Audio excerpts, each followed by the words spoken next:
para além de dançar, as árvores, as árvores das florestas, Antônio Nobre, um cientista, vem e diz: elas possuem uma infrarrede abaixo das suas raízes, se comunicam intensamente com uma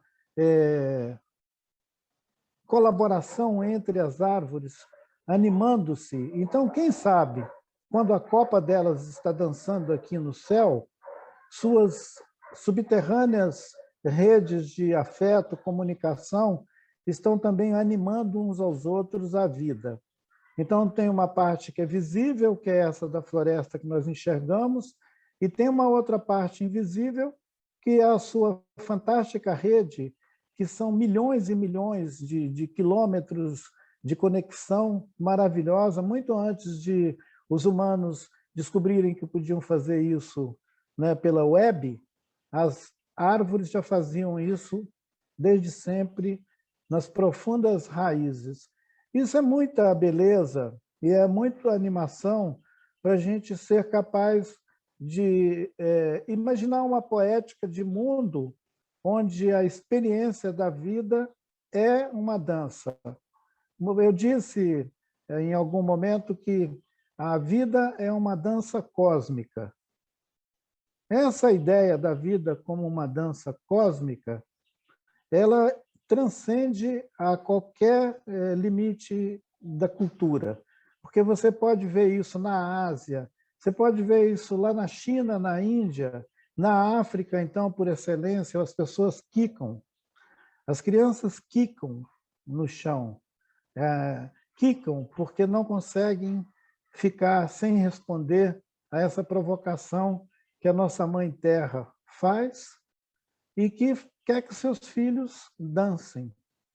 A Terra, ela quer que a gente faça alguma movimentação para responder ao seu pulsar, né? Pulsar. Porque se esse organismo maravilhoso é vivo, se ele é atravessado por comunicações de afeto das árvores, dos outros seres, né? Dos peixes, dos oceanos, das águas dos rios, se tudo isso tem essa vitalidade, tem essa movimentação, só faltava nós, os humanos, ficarmos careta de tudo, andando feito robô aqui em cima da Terra e socando a Terra, né? Que tem sido uma resposta, digamos assim, triste que os humanos têm dado a esse organismo vivo da Terra. Ao invés de se expressarem em amor incondicional, que seria responder a esse organismo vivo da Terra nos seus termos, muitos estão fazendo isso de uma maneira oportunista, socando a Terra, tirando pedaços, né? E isso tem causado esse divórcio do corpo, desse corpo do humano, uma separação desse corpo do humano, desse organismo maravilhoso da vida, que é a produção de vida o tempo inteiro. Parece que a nossa ligação com essa produção de vida implica algum movimento, implica alguma fricção com esse organismo da Terra. E a dança, talvez, seja a maneira mais espontânea, em certo sentido, porque ela sai de dentro do nosso ser, mas também poética, porque ela consegue falar num tom que cada lugar da Terra responde.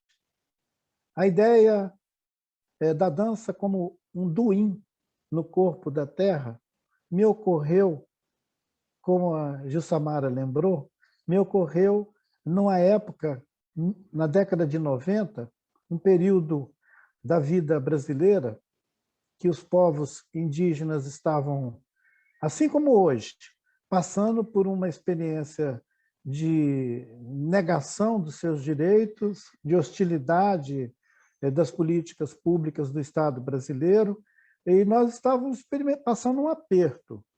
E, naquele tempo de aperto, me ocorreu sair da agenda que eu estava dedicado que era mais de lidar com a realidade cotidiana das aldeias e até com o enfrentamento político com o Estado, com relação aos territórios indígenas e outras questões de direitos dos povos indígenas, escapei de tudo aquilo, fui para uma montanha que é aqui na Serra do Espinhaço, em Minas Gerais, onde antigamente, né, isso há séculos atrás, antes mesmo dos colonos chegarem aqui, os nossos ancestrais desenhavam nas montanhas.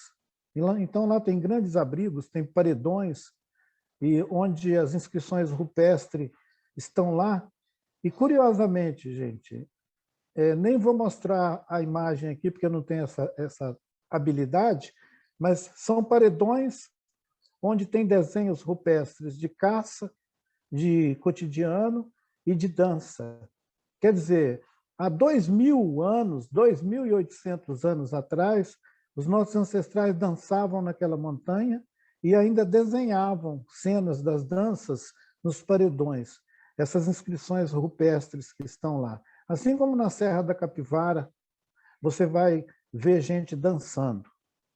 Tem cenas que evocam esses movimentos de dança, essa celebração, e mostra que a dança é ritual, é rito.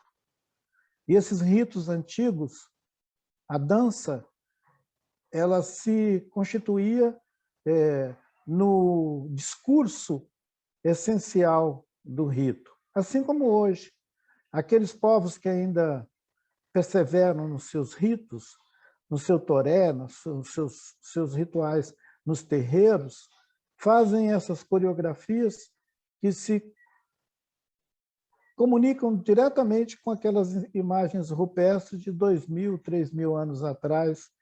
E isso nos dá um sentido de permanência, ele nos liga com uma memória ancestral de uma maneira tão poderosa que anima o nosso momento de atravessar deserto. Se temos que atravessar o deserto, podemos atravessar esse deserto também cantando e dançando. Pode ser uma maneira de atravessar desertos. Então, lá na década de 90, pensei, nossas aldeias estão encurraladas, estão intimidadas pela violência política do Estado. Nós vamos responder a isso abrindo um festival de dança, que a gente chamou de Festival de Dança e Cultura, porque, de alguma maneira, se a gente chamasse só um festival de dança na década de 90, a gente não ia chamar a atenção de ninguém. Mas nós associamos isso com uma discussão sobre a cultura. Então, era um festival de dança e cultura indígena na Serra do Cipó. Depois, quando vocês estiverem mais tranquilos, tempo, olhem lá na web que vocês vão encontrar a sequência de 97 até 2006, quando esses encontros aconteceram sempre na primavera. E uma inspiração que nos veio é que a gente ia fazer um duim naquele território. A gente ia fazer um contato afetivo com aquele território, com os cantos, com as danças, e nós íamos também fazer a cura da terra. Então, pode parecer uma pretensão muito exagerada que uma comunidade de humanos queira fazer uma experiência de cura da terra, um duim na terra, com seus cantos e dança. Mas os nossos ancestrais já faziam isso e recebiam de volta cura. Então, assim, é como se quem dá, recebe. Então, a experiência se inaugurou em 97, como o Gil Samara mencionou, ela foi crescendo. Inicialmente, os Krenak, essa aldeia aqui, era anfitriã desse festival, convidando os nossos parentes Machacali, que é de um outro rio, da bacia do rio Mucuri, os outros parentes Chacriabá, os Pataxó. Nós éramos esses 4 povos que demarcaram esse terreiro de dança, rústico, aberto em cima da serra, ao ar livre durante uma semana, recebendo pessoas que vinham de vários lugares para experimentar, estar ali naquela paisagem aberta, num festival de dança, onde não era a aldeia de nenhum de nós em especial, mas se constituía numa espécie de aldeia comum, compartilhada. Até essa experiência, não era comum você ver festivais de dança e cultura indígena pelo Brasil afora. As pessoas tinham notícia do Quarupi, um grande evento que é um ritual, é um ritual funerário, um rito funerário que acontece lá no Parque do Xingu, onde os povos do Xingu sempre fizeram o Quarupi. O Quarupi é muito conhecido. E o Taruandé, o nome desse nosso encontro, Taru é o céu, na língua krenak. Taruandé é o movimento do céu de aproximar-se da terra. Então, essa ideia do céu aproximar-se da terra, ele inspirou, durante todo esse tempo, aqueles encontros que foram crescendo ao ponto da gente ter os Kaxinauá do Acre, o Suruí de Rondônia, os Terenos do Mato Grosso, aldeias Guarani lá do litoral de São Paulo, os nossos parentes daqui, ao ponto da gente reunir coletivos de dança que tinha até 400 pessoas se sucedendo num terreiro aberto, onde durante uma semana os cantos, as danças, as narrativas instituíam um sítio, um lugar que comunicava diretamente com aquela ancestralidade de 2.800 anos, de 2.000 anos atrás, nos pondo num ritual amplo, coletivo, que chegou a receber até 2.000 pessoas em espaço aberto na Serra do Cipó. Foi quando eu vi que o festival tinha crescido tanto, que ele tinha cumprido a sua função que o sonho me trouxe, e também quando a prefeitura, o IBAMA, o Ministério do Meio Ambiente, todo mundo já me avisava: Ailton, você não pode botar 2.000 pessoas numa unidade de conservação aí no parque. Isso é perigoso.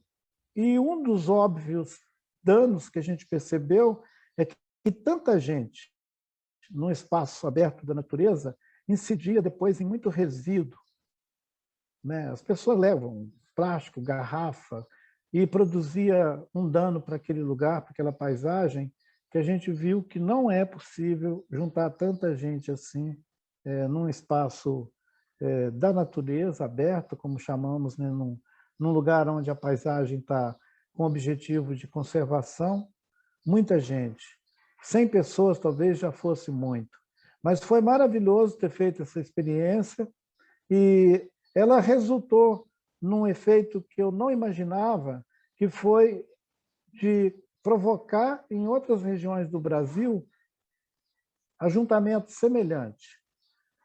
No Acre, em Rondônia, em regiões no sudeste do Brasil, em outras regiões, aqui mesmo em Minas, lá na Chapada, onde o pessoal faz em Alta Floresta, onde começaram a surgir experiências como a aldeia multiétnica em Alto Paraíso e muitas outras experiências ao longo desses anos de 97 para cá foram pontuando terreiros de festas, de dança, de cultura espalhado pelo Brasil. Eu estava comentando com a Gilsamara que hoje, no interior de São Paulo, em Minas, no Rio, na Bahia, em Pernambuco, como sempre houve, o toré dos nossos parentes Pancararu, as festas dos Pataxó, hoje elas estão distribuídas por muitas regiões do país, e a possibilidade de alguém estar num evento desse, num ritual desse, fora de uma aldeia, num espaço compartilhado, é cada vez maior. De certa maneira, a gente difundiu esse desejo de dançar, cantar para suspender o céu, para além dos limites internos de cada aldeia nossa, para ele ser compartilhado de maneira pluriétnica, né? Multiétnica. Tanto que existe uma aldeia com esse nome, aldeia multiétnica, lá em Alto Paraíso, onde todo ano se repete esse calendário dos encontros, cantando, dançando, para fazer um duim na terra. E, ao mesmo tempo, fazer a cura de quem está ali naquela experiência coletiva, porque nós todos sabemos, e a cura, a dança cura, ela cura onde estamos e ela cura também quem passa. Eu estou vendo que tem gente que está lá em Alto Paraíso, então sabem que tem a aldeia multiétnica e que há muitos anos ela repete os encontros que proporciona essa experiência. E alguém que tem a oportunidade de estar num encontro desse, não se esquece e leva isso para a sua vida, para a sua experiência de corpo, para a sua experiência afetiva. Eu contei um pouco sobre esse festival, mas a gente pode, ao longo do encontro, falar mais sobre ele, se vocês quiserem.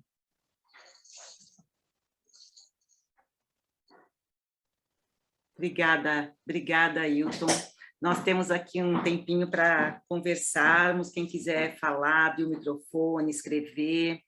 E eu queria só recuperar essa ideia que você traz, sobre o sonho, né? Que está aqui também no livro Ideias para Adiar o Fim do Mundo. E você diz dessa mudança do entendimento do sonho, desse sonho que é um sonho cotidiano, e não quando a gente dorme e tem um sonho, né? Esse sonho que é construído dia a dia.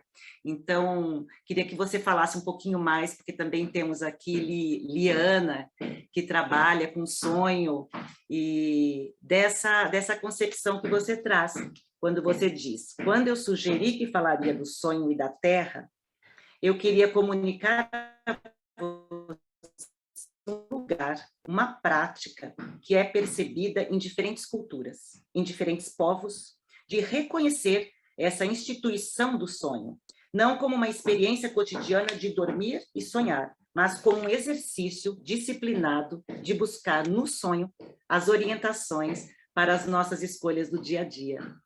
E eu queria que você também pudesse falar um pouquinho disso, porque me move demais essa parte do livro, porque parecia um clichê, mas eu falava sempre: eu estou buscando os meus sonhos, eu estou buscando os meus sonhos, que são essas crenças que eu fui construindo de igualdade social, de luta pelo reconhecimento da arte, da dança, da militância minha na cultura. Então, assim, eu me identifico muito com isso, nessa construção e associada a um sonho mesmo. Então, queria que você falasse um pouquinho, e depois tem já o Pedro, e a gente vai abrir aqui, podem abrir os microfones também. Obrigada, Krenak. Que legal, que legal, Jussamara, que você deu essa relação do sonho com aquilo que nós aspiramos, com as coisas que a gente projeta para a nossa realidade, para a nossa vida. Quando eu falo do sonho e dessa instituição do sonho, eu estou falando de uma experiência um pouquinho diferente daquelas... quando nós estamos cogitando de alguma coisa para nós, seja para o coletivo, seja para nós, na nossa vida pessoal, quando nós aspiramos por coisas que nós queremos tornar efetiva no mundo, não é desse sonho que eu falo. Eu falo de um outro lugar de sonho, onde o que se move é o campo da nossa subjetividade. É como se nós estivéssemos oxigenando a nossa alma, não ainda o nosso fazer no mundo, não incidir no mundo. Antes disso, antes da gente incidir no mundo, eu cito, inclusive, no mesmo texto, uma observação dizendo: não é como alguém que sonha em ter um trabalho, conseguir um emprego ou comprar um carro. ou alguma coisa que a pessoa deseja. Esse lugar de desejo, ele não é o mesmo lugar do sonho. Desse sonho que é possível numa determinada cultura, em algumas culturas, especializar pessoas a trabalhar nesse sonho, a realizar dentro desse sonho uma comunicação com a experiência da vida. O que vem do sonho vai orientar a vida, mas não é uma projeção. Não projeta no cotidiano aquela experiência do sonho. Ela não transita de lá para cá. É por isso, talvez, que ela exija um tipo de iniciação e dedicação, né? Obviamente, a pessoa vai precisar ter a experiência continuada de sonhar para aprender esse vocabulário do sonho, aprender a sua irregularidade, né? A sua incidência sempre surpreendente. E tem culturas que a pessoa é iniciada e orientada ao longo da vida inteira para atuar nesse lugar do sonho. Tem um povo muito reconhecido, um povo indígena muito reconhecido na sua vinculação com esse universo do sonho, que é o povo Xavante, do Mato Grosso. Os Xavante, eles têm uma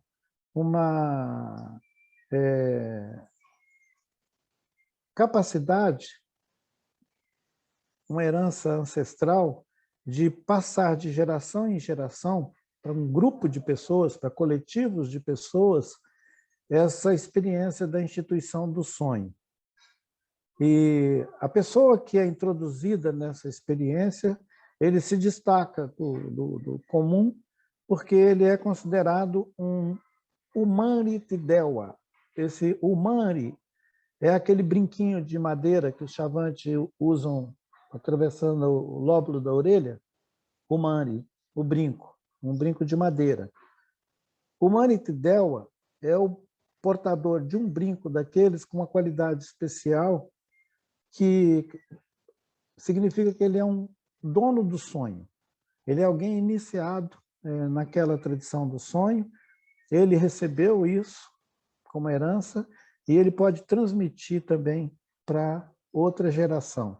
Geralmente são grupos de 12, 15, até 20 jovens que são admitidos como orientandos e que vão ter seus padrinhos que vão acompanhar eles ao longo da vida, até que eles tenham capacidade de transmitir isso para outra geração.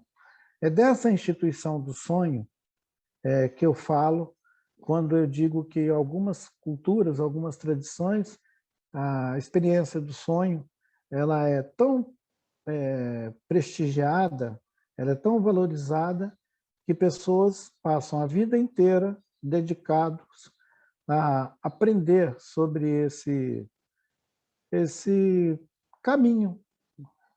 Então, se tem uma instituição e se ela forma pessoas, alguém que seria como um mestre naquela prática, ele tem um título que é Umari Tidewa, o dono do sonho, é porque nessa tradição o sonho é levado muito a sério. E ele não é uma experiência paralela ao cotidiano, à vida, ele informa o cotidiano à vida, mas também ele não é alguma coisa que se projeta no cotidiano. Se eu imagino que eu vou realizar alguma coisa, está no campo das minhas aspirações, do meu desejo. De lá, desse lugar do sonho, eu posso buscar potência, posso buscar uma ampliação da minha poética, da minha subjetividade, que vai ser base para a criação de vida aqui fora. Mas não é uma projeção desse lugar do sonho para o cotidiano. Achei que seria interessante dar essa visão, né? Muito legal. Muito obrigada, muito obrigada. Pedro?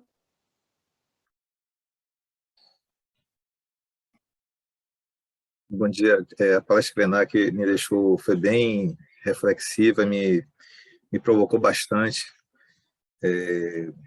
mesmo estudando bastante sobre a questão indígena do ponto de vista, né, jurídico e respeitando as suas múltiplas formas de existir, né, no mundo. Eu não compreendia por que, quando havia um processo de retomada, por que se fazer o toré era importante. Eu não entendia, eu não compreendia. Eu achava que fosse apenas mais um movimento de você de permanência, né, simples de permanência, de estar naquele território, né, que é reconhecido como ancestral, e naquele território você ter as experiências com reflexo jurídico, mais jurídico, né, de você ocupar e você ter o retorno. Eu não tinha essa perspectiva que o Ailton trouxe, de movimento e de reconexão, né, de reconexão com a terra, né, e de reconexão da própria estrutura cultural da comunidade. Isso me intrigou e casou bastante com a palestra do professor Basilele, né, quando ele falava que movimento é vida, o que surgiu nas filosofias africanas, né, o que fez surgir a vida é justamente o movimento, né, e como a dança propicia, né, esse movimento. A dança propicia esse movimento e a gente, no pensamento ocidental, a gente separou as coisas, né, compartimentalizou as coisas, né, a dança, a música, a gente foi separando e aí eu traz aqui essa palavra, retraz, né, a ideia de professor Barros, de unidade. A comunidade, eu vejo como...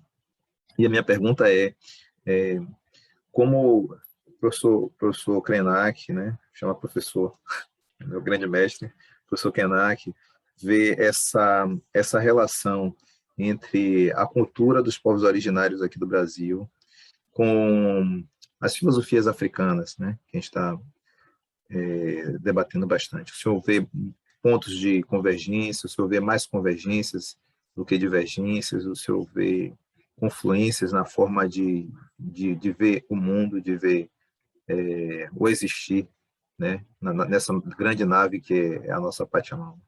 Obrigado, professor.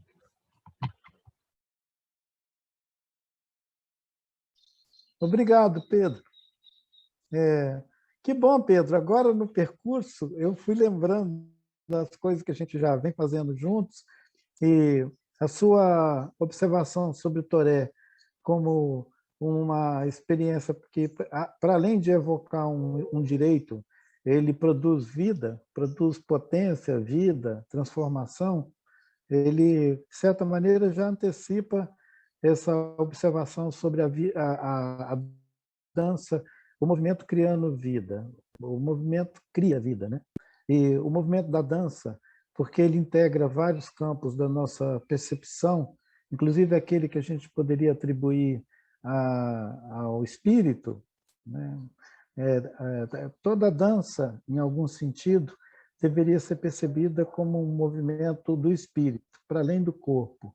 O corpo, ele acompanha a coreografia que o espírito oferece, né? E é maravilhoso imaginar que em várias culturas a dança ela tem a potência de despertar para uma transcendência, para além do que é o corpo. Eu sei que no Ocidente tem uma importante convocação para o sentido do corpo, né? O corpo tem essa centralidade também do ser humano, essa centralidade do humano que às vezes diminui muito a importância de outros aspectos da sensibilidade, da comunicação, da comunhão com outros seres, né? Eu falei das árvores que dançam, das montanhas, dos rios. Para alguém que está nos acompanhando na conversa, quando terminar essa conversa nossa, ele vai se lembrar muito do corpo humano, mas muito pouco de uma árvore dançando, de uma montanha, de um rio. Tudo dança. Então, nessa referência dos povos originários daqui e os povos da África e as tradições de diferentes regiões da África, permanece uma experiência rara em diferentes lugares do mundo. A raridade dela está exatamente no fato de que alguns desses povos não perderam a sua filiação aos outros seres não humanos, onde a Terra é um elemento fundador de toda essa experiência. Chamamos de Mãe Terra aqui na América, chamam de Mãe Terra também na África. Povos que continuam com um vínculo tão profundo com a Terra e com tudo que a gente pode invocar como potência de vida a partir da Terra. A Terra como esse organismo produtor de vida o tempo inteiro, interna à Terra, produzindo vida, e nós reproduzindo isso numa experiência continuada. Essa experiência, ela é transcendente, ela não é uma coisa que fica no limite da lógica e da razão. Eu faço um movimento, meu corpo responde assim. Isso é o que a gente consegue, digamos, compartilhar. Mas é muito além disso.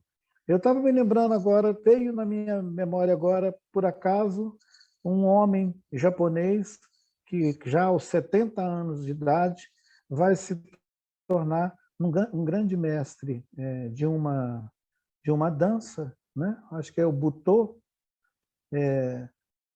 Kazuo Ono, né? Um ancião, um homem que depois de deixar as outras rotinas da vida, foi chamado para essa experiência transcendente da dança como uma devoção. Não é só arte, é para além da arte. É quando o exercício da arte é só uma passagem para alguma coisa que transcende a experiência estética, a experiência discursiva da arte.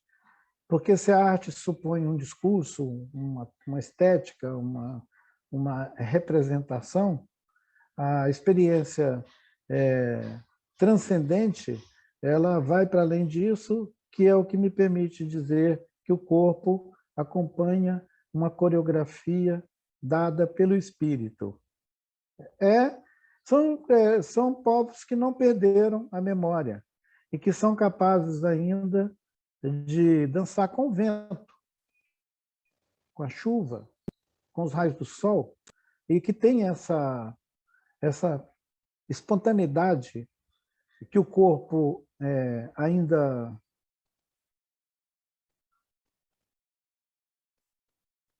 reconhece. É um código, né? E o corpo reconhece. Por que tem algum corpo que não consegue dançar? Por que tem algum corpo que seria quase que uma violência chamar esse corpo para vir para o espaço aberto e se mover e se expressar? Talvez porque esse corpo já tenha perdido a memória de tudo o que a Terra proporciona. O respirar, por exemplo. Consciência, né? Eu sempre achei a dança uma experiência transcendente. Cantar e dançar para suspender o céu só é possível porque transcende. Senão não ia suspender o céu. No máximo, a gente ia levantar poeira aqui na Terra, né? Obrigado, Pedro.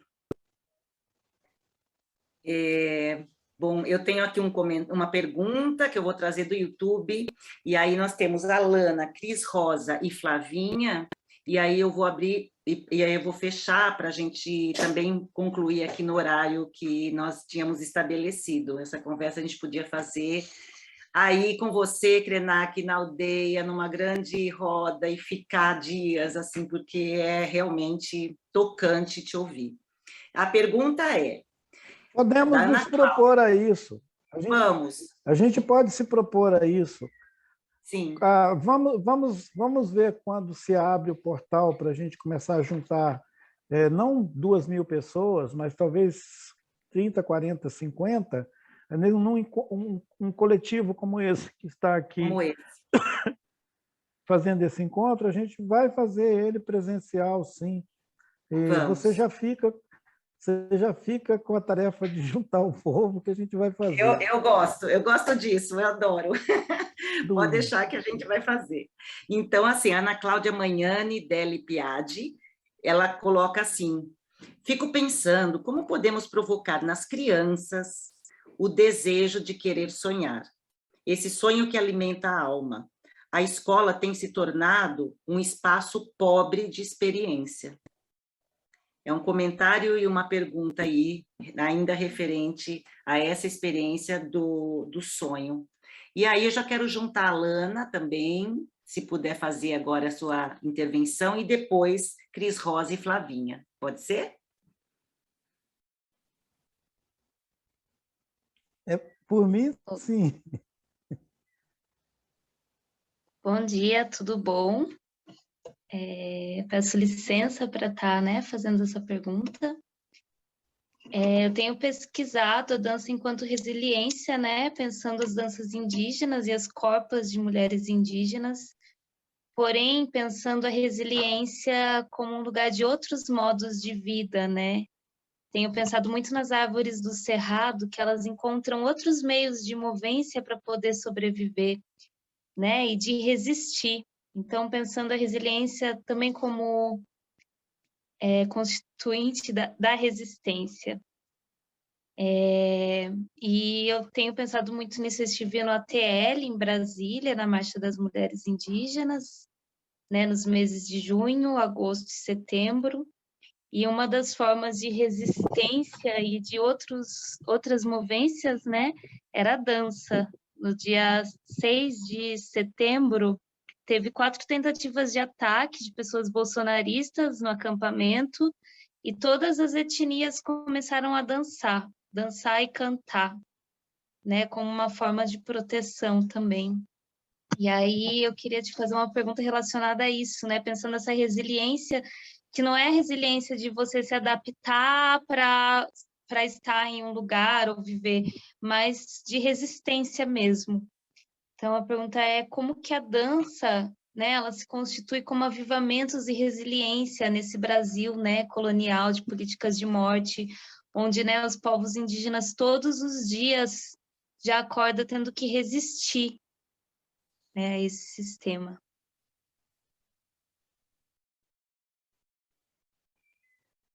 Obrigado, Lana. Eu estava me lembrando agora da África do Sul, quando o apartheid massacrava a vida das pessoas e Nelson Mandela começou aquele movimento pacífico de resistência e milhares de pessoas de várias etnias, para além da etnia do próprio Mandela, que ele era de uma etnia que tem o nome de Xhosa. Ele era Xhosa, mas tinha muitos outros. O Zulu, por exemplo, tinha muitas outras etnias que juntas dançavam, ocupavam todos os espaços de manifestação política, pública, e iam cantando e dançando. Aqueles cantos maravilhosos que embalaram a visão de muita gente nos anos 90, até virar o século XXI, quando finalmente o apartheid foi sepultado, que é o que eu espero que a gente consiga fazer também com esse esboço fascista que estão querendo configurar no nosso país. Nós vamos enterrar isso sob os nossos pés, cantando e dançando. Porque o canto e a dança têm a potência de suspender o céu, mas também tem a potência de enterrar o fascismo. Então, a gente não pode se intimidar. Resiliência não é acomodação. Resiliência é potência, é capacidade de resistência, é aquilo que o povo na África do Sul fez para espantar de lá o nazismo, o fascismo, o racismo. essa doença que incide sobre as nossas peles como se fosse uma Covid, uma desgraçada de uma Covid que não tem limite. Então, que a gente tenha que enterrar essa memória necropolítica para experimentar um outro terreiro de dança, onde a celebração, o afeto, a colaboração sejam resiliência, não acomodação. E eu me lembrei também, além da imagem do povo nas ruas, lá na África do Sul, eu me lembrei que quando você se aproxima de uma...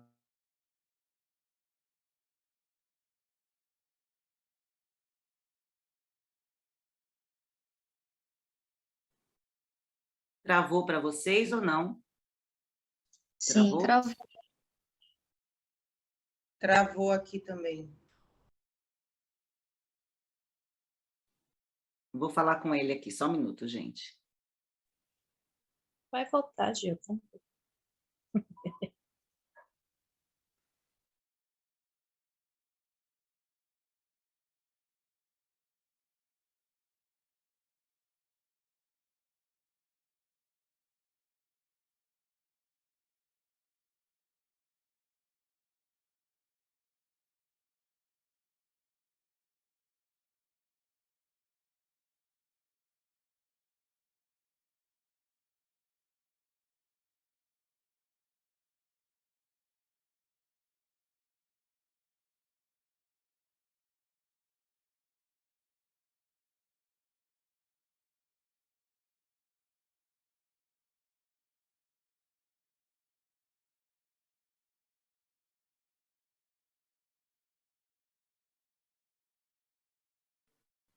Bom, ele não está vendo ainda nem o WhatsApp, e isso acontece, né? Então, a gente pode aqui abrir e continuar conversando até ele tentar se reconectar, ou se ele não conseguir, nós tivemos aqui o privilégio de ouvi-lo quase 1 hora.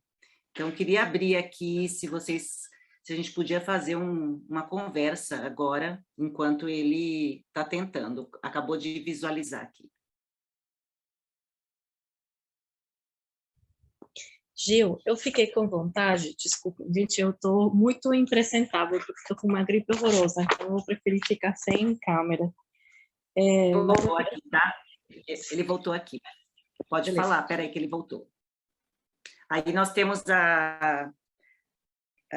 vamos concluir com ele também, e a Cris Rosa e a Flavinha, tá bom?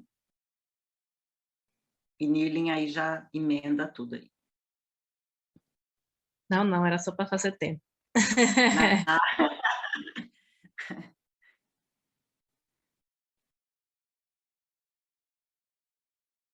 Pronto, Ailton, voltou.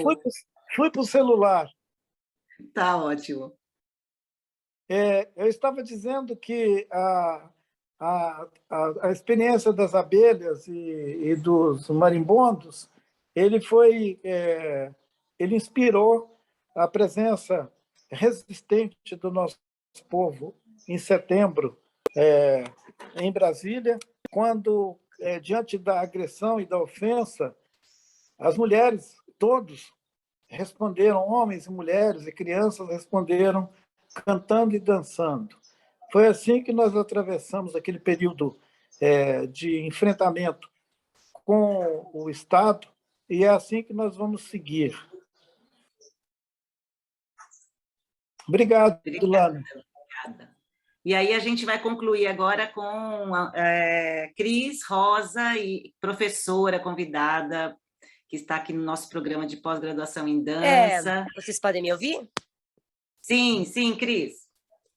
Então, não, eu acho que, na verdade, muito obrigada. Eu acho que o Ailton já respondeu de uma certa forma, né? O que eu coloquei ali no chat, mas é só essa questão que eu adorei essa metáfora do doing, né? De fazer um doing na terra, porque imediatamente eu pensei assim nos pés pisando, né? Não sei se tem como que você chegou. Você podia falar um pouco dela? Achei essa metáfora muito feliz.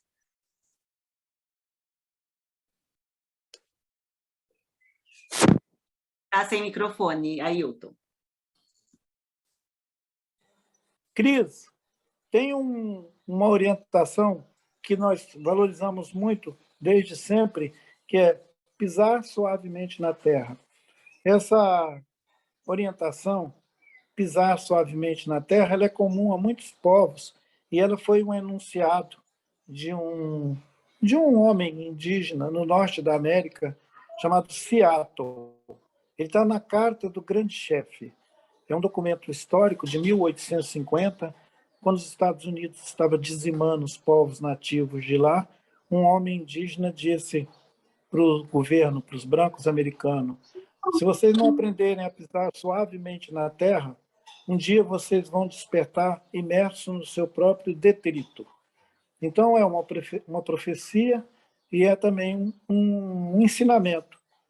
O duim, ele consiste em pisar suavemente na terra. Ele é um duim no corpo da terra que resulta em cura para a gente mesmo. É uma sabedoria que a gente deve perseverar nela. Obrigado, Cris. Então, vamos lá, gente, agora concluindo com Flavinha, e eu quero já agradecer, porque a gente está acompanhado aqui do professor Deni Neves, que acompanhou você na mesa do Festival Internacional de Dança. Também estamos aqui com a professora Adriana Bittencourt e o professor Carlos Fonseca, além de outras pessoas, professora Márcia Dibi, e pesquisadoras aqui que estão nos acompanhando. Então, vamos lá, Flavinha, querida. Bem-vinda. Obrigada, bom dia, gente. É uma honra estar aqui com vocês.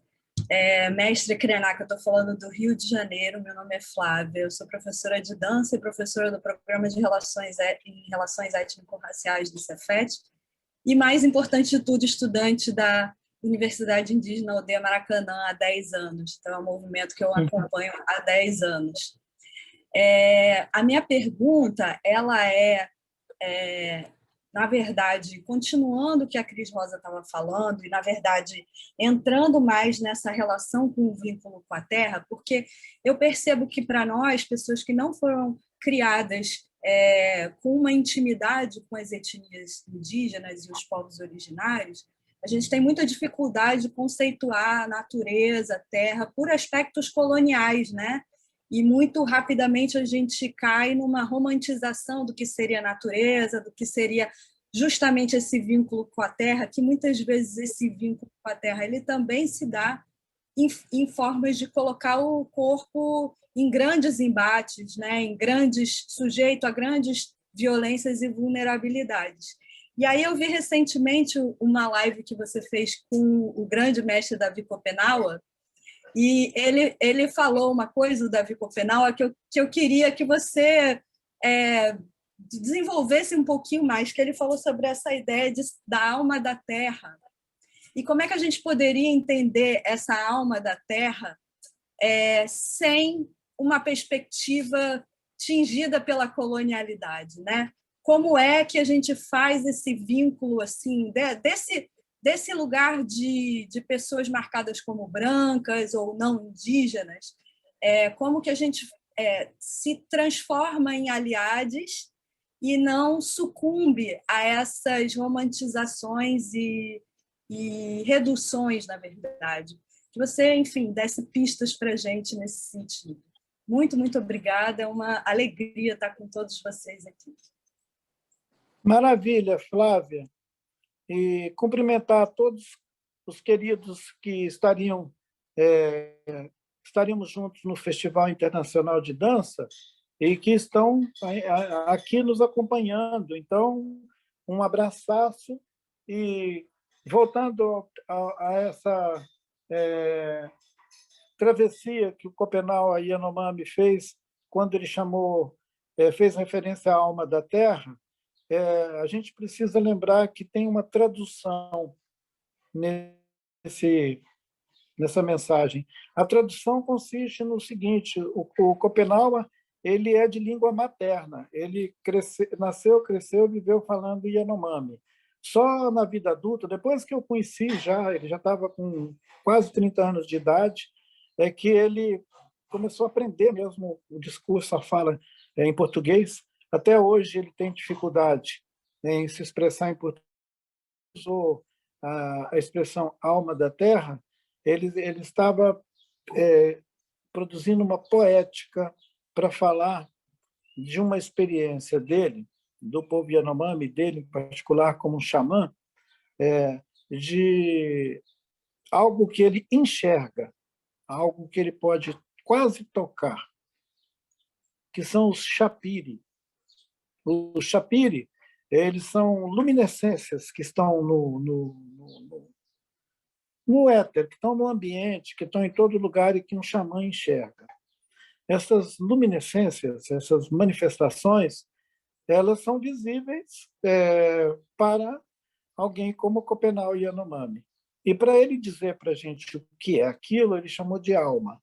Alma. Ele fez uma tradução, que é isso que a Flavinha está percebendo como um embotamento colonial, essa coisa que vem revestir sentidos que não são compreendidos no Ocidente, que estão impregnados de outras representações, como a ideia de alma, por exemplo. Né? Tem uma canção do Milton Nascimento que chama de ânima. Ânima. Quem sabe, na tradução do Copenau Yanomami, ia ficar mais fiel ao pensamento dele, ânima. Porque a ânima, a terra tem ânima. Ela produz isso o tempo inteiro. E ânima talvez esteja menos investido de sentido já impregnado de colonialismo, digamos assim. Para uma pessoa que nasceu, cresceu, viveu, foi ensinado que existe separação entre cultura e natureza, até quando vai se referir a algum lugar da Terra, pensam que aquilo é natureza, eu sou cultura. Essa separação do corpo, ela é trabalhada no cotidiano, quando nós entendemos que existe uma experiência que é da cultura e outra que é da natureza. Então, Flávia, realmente você abriu uma conversa de longa duração. Espero que a gente tenha a oportunidade, em outra ocasião, de ir nesse tema. Mas eu estou com uma turma me esperando na próxima conversa, que me chamaram para uma homenagem aqui nas bibliotecas, onde o livro Ideias para Adiar o Fim do Mundo é o tema dessa celebração em torno das bibliotecas públicas, que começa agora no Instagram, está todo mundo convidado, e vocês podiam me ajudar a ir para lá. Muito, muito obrigada. Óbvio que tem um monte de gente que quer conversar e a gente vai encerrar com esse desejo e com essa construção que vamos fazer coletivamente desse encontro presencial. Viu? Já comecei aqui a escrever esse encontro, hein? Tá bom? Vamos embora. Vamos embora. Então, muitíssimo obrigada, Krenak Ailton, muito obrigada a todo mundo que esteve aqui, muito obrigada, e desejo que você continue aí com essa compartilhada e com essa energia e generosidade. Muito obrigada. E nós seguimos a programação também do nosso seminário, hoje à tarde, com Sandra Benites, que será uma outra mulher incrível que virá aqui para nos ajudar nessa cura. Obrigada, querido Krenak Ailton. Viva! Abraço a todos. Obrigada.